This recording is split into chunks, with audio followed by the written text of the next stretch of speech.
बड़े प्रेम से भगवान का भजन करेंगे। मैं तो जपूं सदा तेरा नाम, मैं तो जपूं सदा तेरा नाम, दयालु दया कर। मैं तो जपूं सदा तेरा नाम, दयालु दया कर। दयालु दया करो, कृपालु कृपा करो। दयालु दया करो, कृपालु कृपा करो। दयालु दया करो, कृपालु कृपा करो। दयालु दया करो, कृपालु कृपा करो। मैं तो जपूं सदा तेरा नाम, दयालु दया कर। मैं तो जपूं सदा तेरा नाम, दयालु दया कर।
Thank you.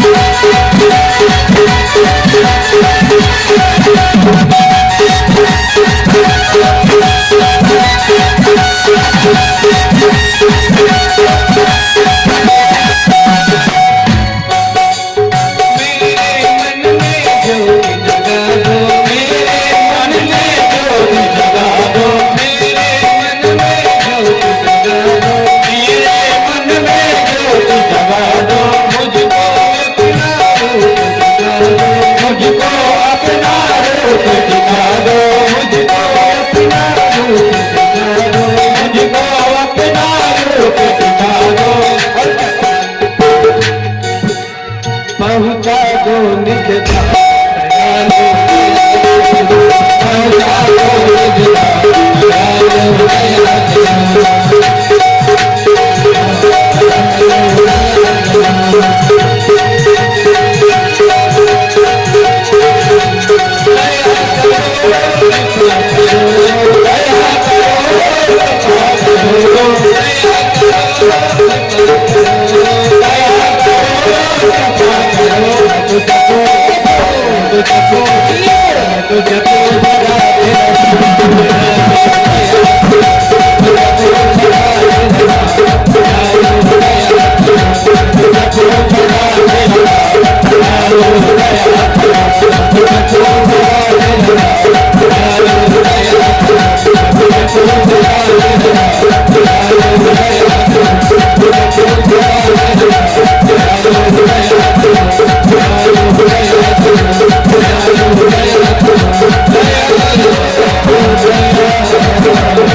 ऐसा श्रवण कीर्तन भजन जो कलयुग का यथार्थ सत्य है वो हमें हमेशा मिलता रहे।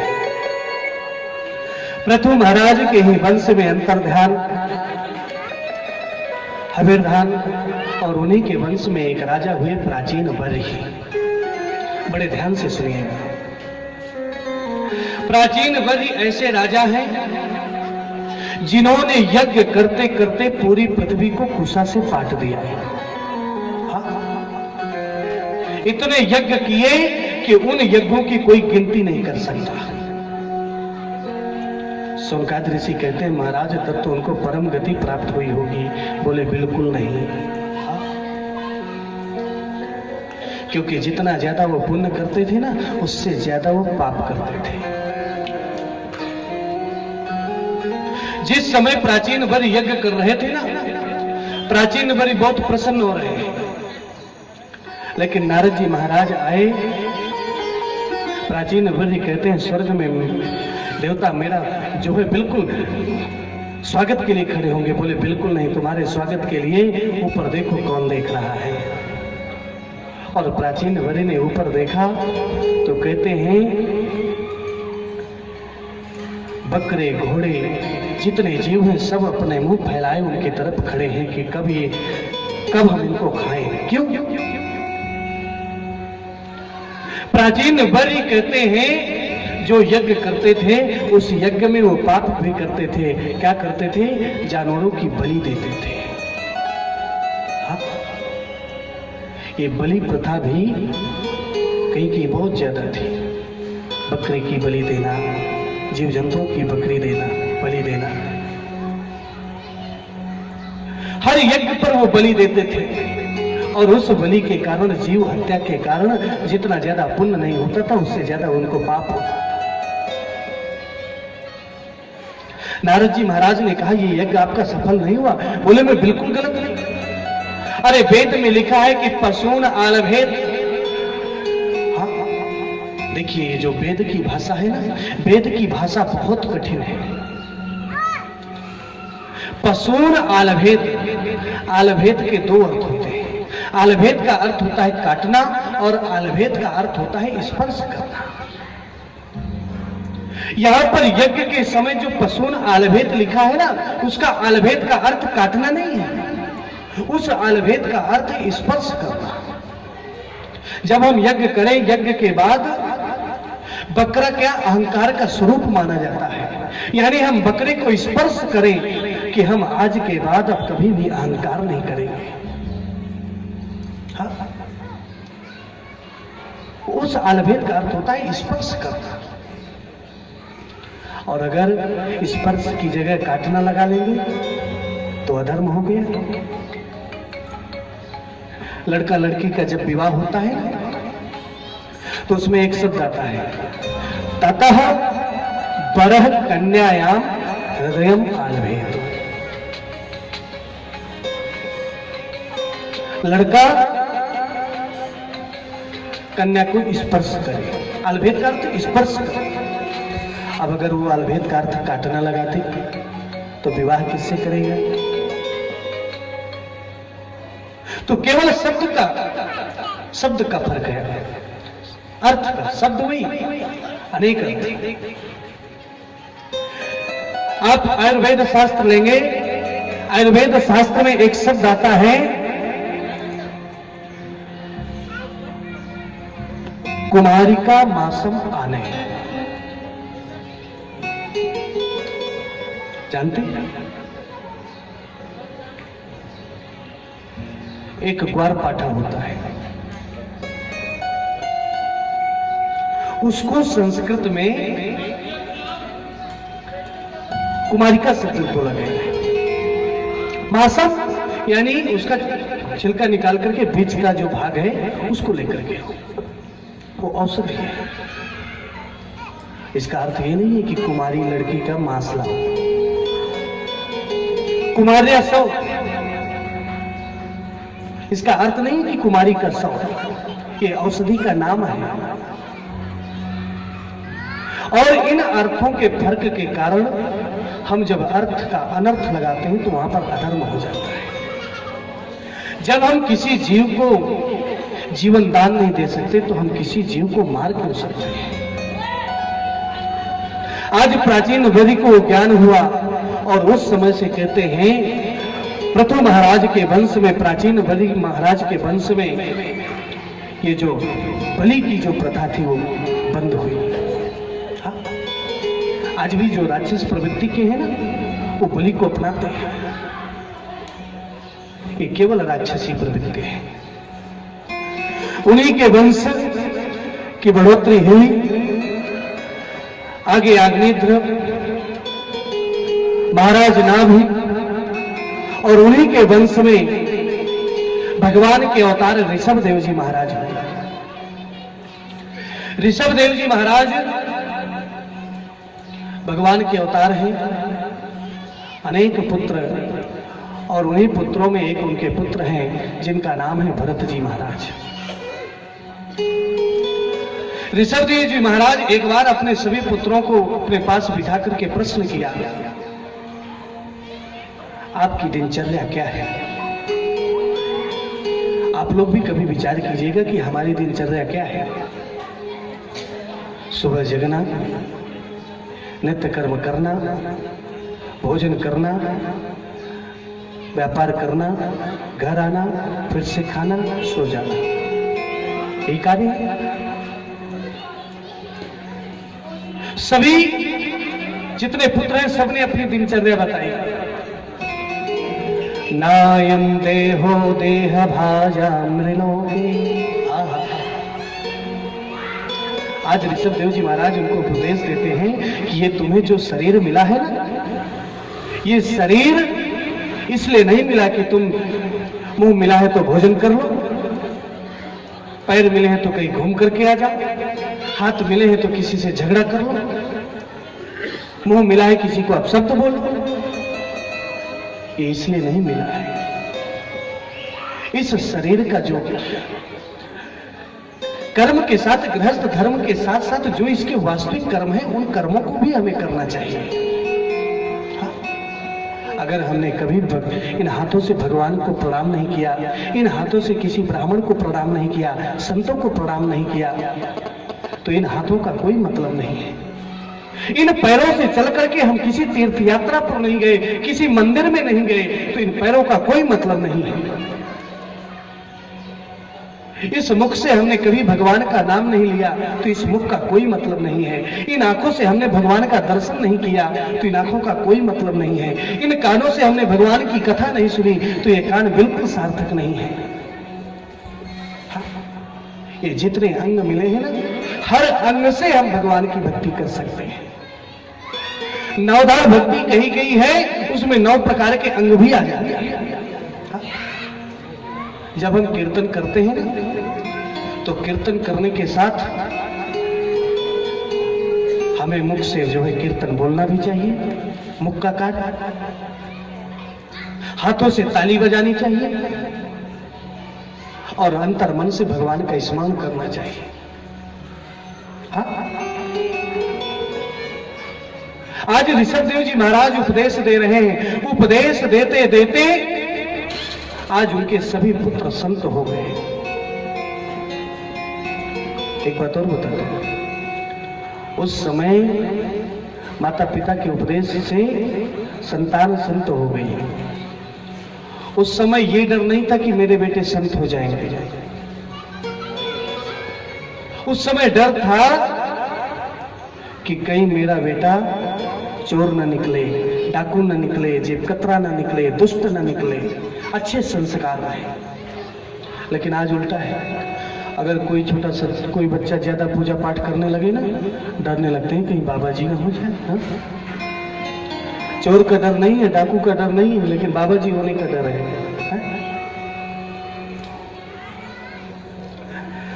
आज कहते भरत जी महाराज अपने पुत्र को राजगद्दी दी और स्वयं जंगल चले गए गंडकी नदी के किनारे कि मैं जाकर के तपस्या करूंगा। बड़े ध्यान से सुनिएगा। और वहां पर जाकर के तपस्या करने लगे, भगवान का भजन करने लगे।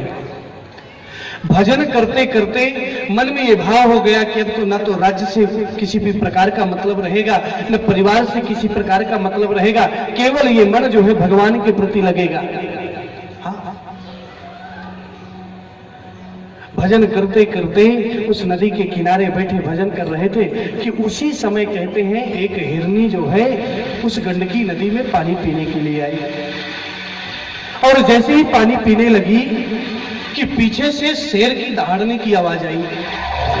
और उस शेर की दहाड़ के कारण वो हिरनी इतना डर गई कि कहते हैं उसने छलांग लगा दी नदी में। और संयोग से वो हिरनी गर्भवती थी और उसका जो प्रसव है उसी नदी पर हो गया। वो वहीं पर नदी में जो है बच्चे को जन्म दे दिया, स्वयं उस पार निकल गई और वो बच्चा आज कहते हैं नदी में बहता हुआ चला जा रहा है। इस दृश्य को भरत जी महाराज ने देखा और जैसे ही भरत जी महाराज ने देखा, अरे ये जीव तो मर जाएगा, तुरंत जल में गए, उसको बाहर निकाला और उसको जो है पालन पोषण में लग गए। अब 24 घंटे छोटा सा बच्चा है, घर छोड़ के आए थे भजन करने के लिए। अब यहाँ पर उसकी सेवा में लग गए, घास काट करके लाते, उसको घास खिलाते, अपने सामने बिठाते। कोई जीव उसको मार ना दे तो अपने दिन भर उसकी रखवाली करते। थोड़ा सा कहीं घास चलते चलते अगर दूर चला जाता तो उसको लेने जाते, कोई जीव ना मार दे। भगवान का जप करते लेकिन ध्यान रहता कहीं दूर ना चला जाए।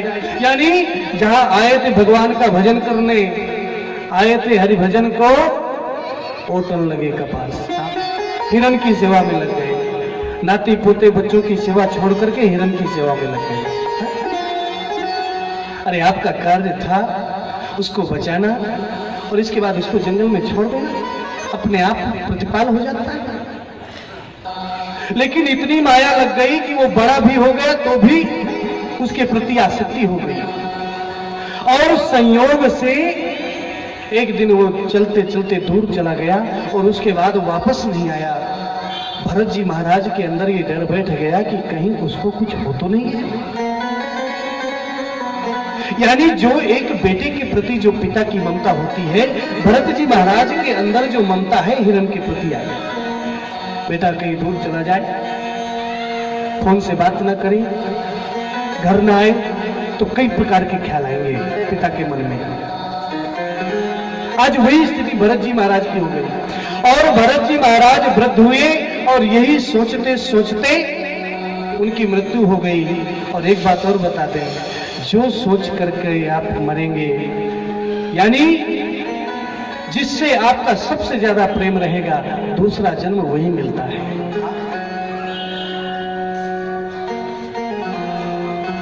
भरत जी महाराज को दूसरा जन्म मिला हिरन का, लेकिन तपस्या थी तो उनको पूरा ध्यान था। आज वो मन में विचार कर रहे हैं कि मैंने हिरन से प्रेम किया, मुझे हिरन बनना पड़ा, मेरी मुक्ति नहीं हुई। अब मैं बिल्कुल इस शरीर को छोड़ करके और बिल्कुल भगवान के प्रति लग जाऊंगा, किसी से प्रेम नहीं करना, किसी के प्रति आसक्ति नहीं होना। एक बार जंगल में आग लग गई, सब हिरन जीव जंतु वहां से भाग गए, लेकिन भरत जी महाराज को आत्मज्ञान था, वो हिरन रूप में वहीं बैठे रहे और वो जल गए और कहते हैं दूसरे जन्म में एक ब्राह्मण के घर में पुत्र बन करके पैदा हुए। भगवान की भक्ति के कारण योग के द्वारा उनको पूर्व जन्म का स्मरण है। छोटे से बच्चे हैं लेकिन किसी से बात नहीं करते, ना तो माता से, ना पिताजी से, ना भाई से, किसी से नहीं, कोई मतलब नहीं। अगर मैं किसी से बोलूंगा और वो माया अगर ममता अंदर आई और ममता आ गई तो फिर से इस ममता में फंस जाएंगे।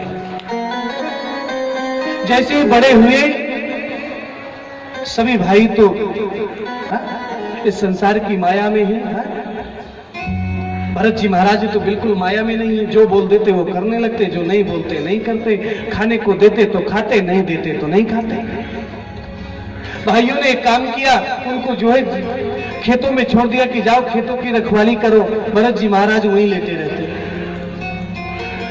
पक्षी आ रहे हैं खा रहे हैं, जानवर आ रहे हैं खा रहे हैं, राम की चिड़िया, राम का खेत, कोई मतलब नहीं। भाइयों ने घर से निकाल दिया, तुमको रहने से कोई मतलब नहीं, ना तुम खेती की रक्षा करते हो, ना घर का कार्य करते हो, जंगल में भेज दिया। अब भरत जी महाराज जंगल में घूम रहे हैं, जो भी मिल जाता फल फूल खाते और भगवान का भजन करते। यही स्थिति होनी चाहिए। आज भरत जी महाराज की पूरी आसक्ति अगर किसी के प्रति है तो भगवान के प्रति है। अगर हमारी पूरी लगन भगवान के प्रति लग जाएगी ना तो जरूर इस संसार सागर से मुक्त हो जाएगी। लागी लगने मत तोड़ना, लागी लगने मत तोड़ना, हरि जी मोरी लागी लगने मत तोड़ना, हरि जी मोरी लागी लगने मत तोड़ना, लागी लगने मत तोड़ना, लागी लगने मत तोड़ना, हरि जी मोरी लागी लगने मत तोड़ना, हरि जी मोरी लागी।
Yeah.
गहरा नाव पुरानी, जल है गहरा नाव पुरानी, बीते भंवरे मत छोड़ना, बीते भंवरे मत छोड़ना, बीते भंवरे मत छोड़ना,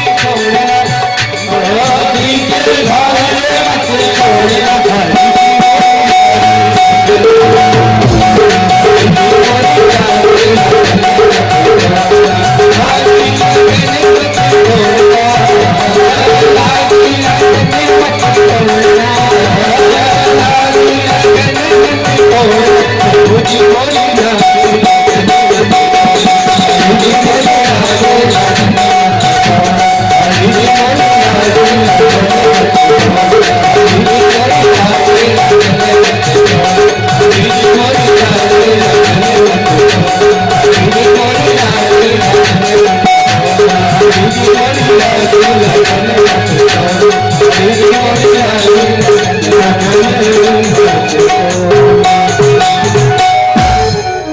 आज भरत जी महाराज पूरी तरह से समर्पित है।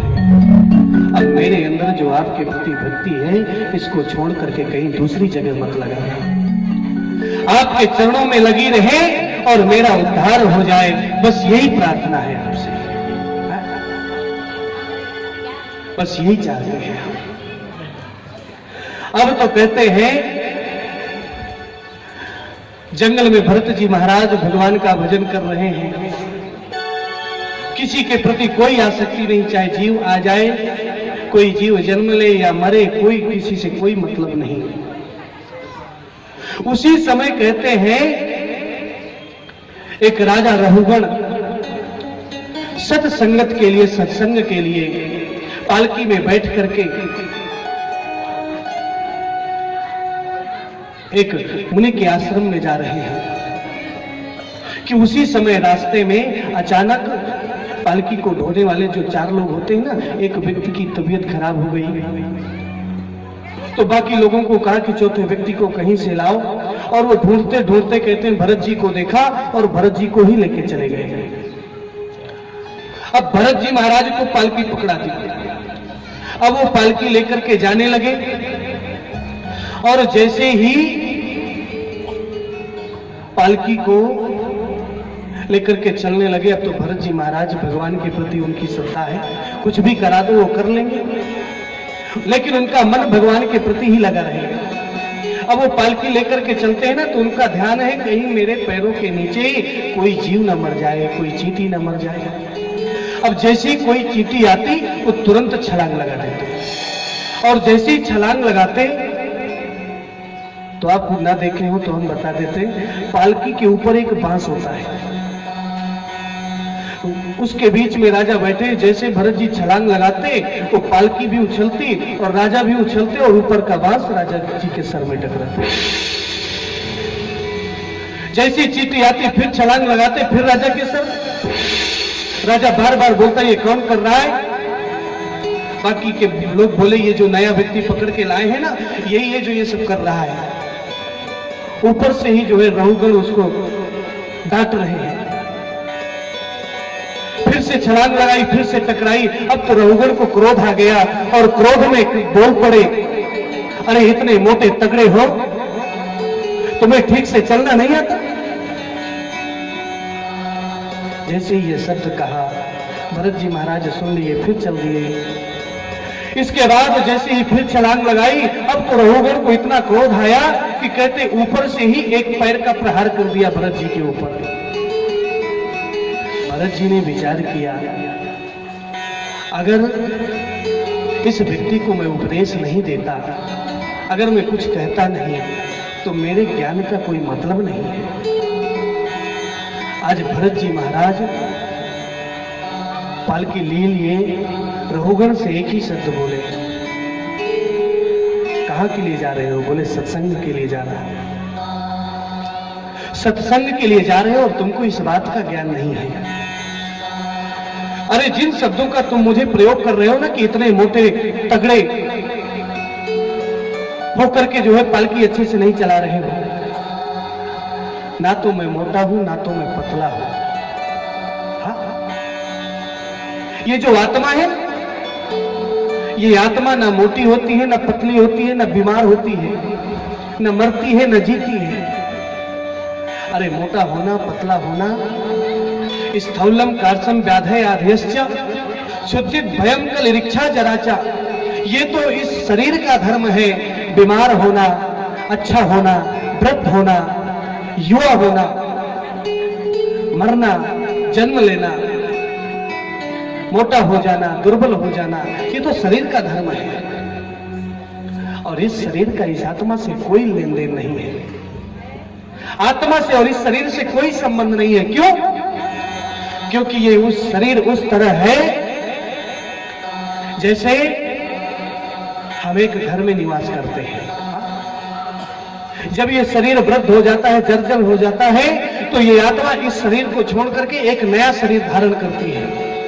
जिस प्रकार एक पुराने घर को छोड़ करके हम एक नए घर में जाते हैं। जब ये आत्मा निकल जाती है, ये शरीर मिट्टी हो जाता है। इस शरीर से उसका कोई संबंध नहीं है। आत्मा ना मरती है ना जीती है। ये जो तुम शरीर को मार करके डांट रहे हो ना, तुम आत्मा को नहीं मार रहे हो। आज जैसे इन शब्दों का प्रयोग किया, आज तो रघुगण की आंखें खुल गई। रघुगण कहते हैं पालकी से उतर करके भरत जी को प्रणाम किया, पूछा आप कौन हैं? आज भरत जी महाराज रघुगण को उपदेश ले रहे हैं।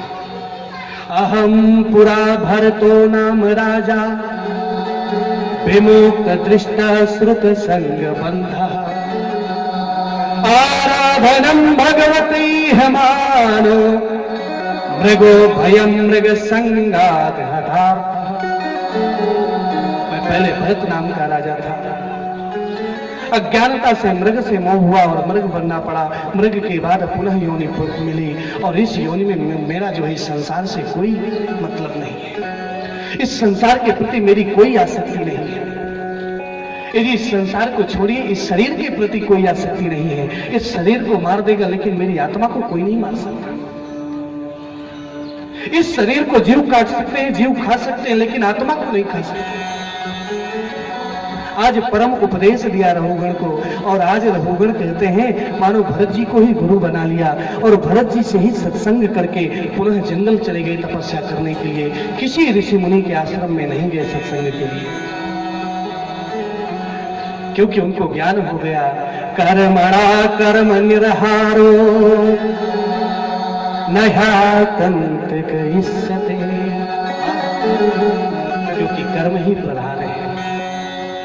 स्वयं भगवान की भक्ति करो, भगवान के प्रति लगाव करो, भगवान से जुड़ो। इस संसार के कर्म करते हुए भगवान को मत भूलो, कि उनको पूर्ण ज्ञान हो गया। कहते हैं आगे एक प्रश्न, बहुत अद्भुत प्रश्न किया। बोले महाराज, मैंने सुना है सकृन मनः कृष्ण पदार बिंदयो निवेशितम तौ गुण रामियैहि। किसी भी रूप में भगवान का नाम लो। देवताओं को मुक्त करने के पहले भगवान राक्षसों को क्यों मुक्त करते हैं? क्योंकि राक्षस देवताओं से भी ज्यादा भगवान का भजन करते हैं। कैसे? कामात् द्वेषात् भयात् स्नेहात्, चाहे वो डर से करें, चाहे शत्रुता से करें, चाहे द्वेष से करें, लेकिन सबसे ज्यादा भगवान का। तो सबसे पहले राक्षसों को मुक्त करते हैं और उनको अपनी गति प्रदान करते हैं। सूत जी महाराज से शौनकादि ऋषियों ने प्रश्न किया कि महाराज, हम जानना चाहते हैं कि भगवान स्वयं मुक्त करते हैं या और कोई साधन है मुक्त होने का? आज बड़ी अद्भुत कथा जो है सूत जी महाराज शौनकादि ऋषियों को सुना रहे हैं। कहते हैं एक ब्राह्मण है जिसका नाम अजामिल है। अजामिल की कथा कौन नहीं जानता? एक सुंदर ब्राह्मण कुल में उसका जन्म हुआ है, लेकिन उसके जितने कार्य हैं ना, जन्म ब्राह्मण परिवार में हुआ है लेकिन कार्य सब राक्षस के हैं। अधर्म करना, पाप करना, चोरी करना। एक वेश्या को घर में लाकर के रख लिया पत्नी बना करके, और दिन भर चोरी करता, रात भर चोरी करता, पाप करता, ब्राह्मणों को कष्ट देता, संतों को कष्ट देता, अधर्म करता। आज कहते हैं संयोग से जिस गांव पर अजामिल रह रहा है, उसी गांव से कुछ संत निकल करके जा रहे थे। संतों को अचानक प्यास लगी। उस गांव पर एक ही ब्राह्मण घर था जो अजामिल का था, और वो भी राक्षस प्रवृत्ति का। ग्रामवासियों से संतों ने पूछा कि यहाँ कोई ब्राह्मण का घर है जहां पर हम पानी पी सकें। ग्रामवासियों ने अजामिल के घर का पता दे दिया, और जैसे ही वहां पर गए, अजामिल तो घर में नहीं है, वो वेश्या जो उनकी पत्नी है वो वहां पर है। आवाज लगाई, जैसे वो अजामिल की पत्नी बाहर निकली, आज वो डर गई कि कहीं मेरा पति आ गया और इनको यहाँ पर देख लिया तो जो इनके पास है वो सब छीन लेगा और इनको भगा देगा। वेश्या के अंदर थोड़ी सी दया आ गई। बोले बाबा जी, यहाँ से आप पानी वगैरह कुछ मत मांगिए, आप यहाँ से जल्दी जाइए क्योंकि मेरे पति को आप नहीं जानते। एक बात और बता दो, संतों का स्वभाव एक पुष्प की तरह होता है। एक सुगंधित पुष्प को आप हाथ में रखेंगे और छोड़ देंगे, वो हाथ से फूल तो गिर जाएगा लेकिन अपनी सुगंधी उस हाथ में दे जाएगा। संत जिससे मिलते हैं, संत तो चले जाएंगे पर उसके जीवन को बदल देते हैं। ये संत की परिभाषा है। संतों ने विचार किया कि इसका पति इतना दुष्ट है और अगर हम यहां से चले जाएं, उसका कोई परिवर्तन ना हो तो हमें संत बनने का फल नहीं मिला। उन्होंने कहा बेटा, आज तो हम अब पानी भी पी के जाएंगे और भोजन भी करके जाएंगे, आपके पति के इंतजार करते हैं। वो पुत्री बहुत घबरा गई और दूर जाकर के संत बैठ गए। जैसे अजामिल आया, अजामिल से उसकी पत्नी ने कहा कि वो संत आपसे मिलना चाहते हैं, उनको भूख लगी, उनको भोजन देना है। आज अजामिल को तो क्रोध आ गया, बोला जग, और तुरंत वहां पर गया। बोले मैं आपको भोजन तो दूंगा ही नहीं, जो आपके पास है ये भी सब रख लूंगा। संतों ने कहा ये सब तुम रख लो, अरे तुम्हें जो हमसे चाहिए वो सब तुम ले लो, लेकिन एक काम करो, ये सब देने के बाद तुम एक काम करो। बोले मैं बिल्कुल नहीं करूंगा। बोले भगवान का नाम लो, केवल भगवान का नाम जप करो, क्योंकि नाम से इस संसार में कोई भी नाम लेगा तो उसको मुक्ति होती है। बोले बिल्कुल नाम का जप नहीं करूंगा। आज संत शिक्षा दे रहे हैं, अरे वाल्मीकि कितना बड़ा डाकू था, उल्टा नाम जपत जग जाना, वाल्मीकि भय ब्रह्म समान। अरे तुम भगवान का नाम लो, अपने आप तुम्हें मुक्ति मिल जाएगी। तुम चोरी करो, व्यसन करो, हम किसी कार्य से तुम्हें नहीं रोकते हैं, लेकिन तुम ये छोड़ दो। आज कहते हैं, अजामिल ने कहा मैं नाम तो बिल्कुल नहीं ले सकता। तो संतों ने कहा फिर एक काम और करो। क्या? तुम्हारा जो बेटे का जन्म होने वाला है ना, तुम और कुछ मत करो, उस अपने बेटे का नाम नारायण रख दो। तुम भगवान का नाम बिल्कुल मत लो, नाम नारायण रख दो। अजामिल ने सोचा कि नाम ही तो रखना है, चलो नाम रख देता। संत वहां से चले गए, अपने जितने कमंडल वगैरह हैं सब देख करके चले गए। और अजामिल कि यहां जैसे ही पुत्र हुआ, उसका नाम उसने नारायण रखा। और उस अपने छोटे पुत्र से इतना प्रेम करता है अजामिल कि दिन भर नारायण नारायण नारायण नारायण बोलता है। और एक बात और बता दो, चाहे आप क्रोध में गुड़ खाएं, चाहे प्रसन्न होकर के गुड़ खाएं, गुड़ हमेशा मीठा होता है। भाव कुभाव अनख आलस हो, नाम जपत मंगल दिशा। चाहे भाव से ले, चाहे कुभाव से ले, चाहे क्रोध में ले, चाहे आलस्य मिले, अगर हम भगवान का नाम लेंगे तो नाम हमें फल जरूर देगा। अब तो दिन भर अजामिल नारायण नारायण बोलता, जैसी अंतिम अवस्था आई और ये हुआ कि कुछ ही देर के बाद जो है अजामिल नहीं रहेगा, अंतिम समय आ गया, यमराज के गण आ गए उसको लेने के लिए। इतना जीवन में पाप किया है कि इसको घोर नरक में जाना चाहिए। यमराज के गण उसके प्राणों को लेने लगे। जैसे ही प्राणों को खींचने लगे तो इतनी वेदना हुई कि जो, एक बात और बता, अंतिम अवस्था में व्यक्ति जिससे सबसे ज्यादा प्रेम करता है उसी का नाम लेता है। दूरे क्रीडन काम सक्तम पुत्रम नारायणा हुआ, दूर जो है उसका पुत्र नारायण खेल रहा था। जैसे उसको प्राणों को निकालने लगे, आज अजामिल जोर जोर से नारायण नारायण नारायण शब्द का उच्चारण किया। जैसे ही नारायण नारायण शब्द का उच्चारण किया, आज कहते भगवान नारायण के तुरंत पार्षद वहां पहुंच गए।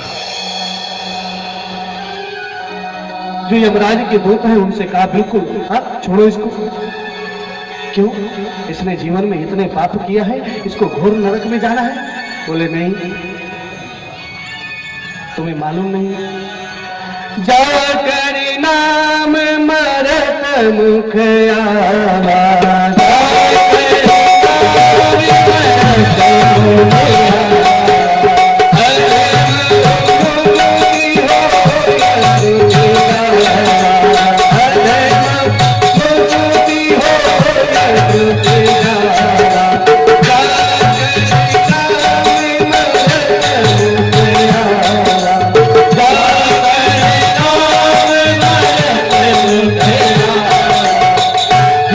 के भी अंत में भगवान का नाम निकल जाए उसको मुक्ति से कोई नहीं रोक सकता।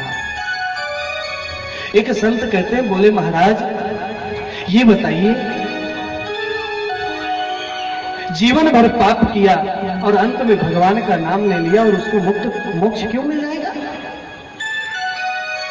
क्योंकि अंतर भावना से जो एक बार भी भगवान का नाम लेता है, एक बार भी भगवान का चिंतन करता है, तो पीछे के जितने पाप हैं सब नष्ट हो जाते हैं।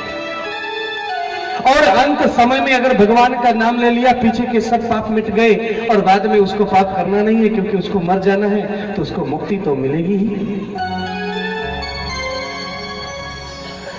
आज यमदूतों को वापस कर दिए। यमदूत आज बहुत क्रोधित हो गए। यमराज जी के पास गए, बोले महाराज आप पहले हमें यह बताइए कि नरक में कौन व्यक्ति आएगा और स्वर्ग में कौन व्यक्ति जाएगा। अरे अजामिल जैसे पापी को अगर हम नरक में नहीं ला सकते तो फिर हम कौन से पापी को यहां पर लाए। आज यमराज जी कहते हैं, यमदूतों को उपदेश देते हैं, जिह्वा नवति भगवद गुण नाम धेयम चेतश्च न स्मरति भगवत चरणार विंदम। जिह्वा नवति भगवद गुण नाम धेयम, जिसने जीवन भर में भगवान का नाम नहीं लिया, जिसने जीवन भर भगवान के नाम का स्मरण नहीं किया, उनका चिंतन नहीं किया, कृष्णाय नो नमति यच्छरणार विंदम, जो भगवान कृष्ण को प्रणाम नहीं किया, ऐसे व्यक्ति को नरक में लाना है। जिसने एक बार भी भगवान की कथा सुनी, भगवान का स्मरण किया, उसको यहां पर नहीं लाना। बोले महाराज ऐसे तो सब लोग अपने बच्चों का नाम भगवान से रख लेंगे और आपका बच्चों का नाम लेंगे और उनको मुक्ति मिल जाएगी। बोले यही तो संस्कार है। इसलिए कहते हैं अपने बच्चों का नाम जो है भगवान के नाम से संबंधित रखना चाहिए। पहले लोग नाम रखते थे ना अपने बेटे का, राम, श्याम, माधव, गोविंद, ऐसे नाम रखते थे। लेकिन आजकल के नाम बिल्कुल बदल गए। आजकल अगर पूछा जाए ना कि बेटे का नाम क्या है तो कहते महाराज चिंटू, दूसरे का नाम पिंटू, यानी जिनका कोई अर्थ नहीं है, ऐसे नाम बच्चों के रखे। अरे ऐसा नाम रखो कि जितनी बार बुलाओ भगवान का नाम आए। भगवान का नाम लेने से मुक्ति मिल जाएगी।